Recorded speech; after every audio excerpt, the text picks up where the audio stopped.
দাদু ঘুমাচ্ছে, খেলবো কিভাবে দাদুর সাথে? দাদুকে নিয়েই খেলবো।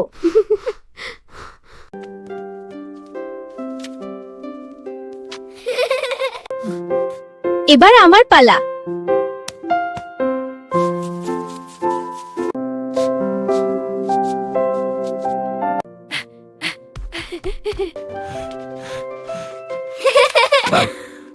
ঘুমালেও তোরা শান্তি দিবি না। দে আমার লাঠি দে। এটা কি? আরে চশমা কই? তোদের দুষ্টুমি ছাড়া কি কোনো কাজ নেই? লাঠি তুলে দে। এই নাও। এই ইয়া দুষ্টু মেয়ে।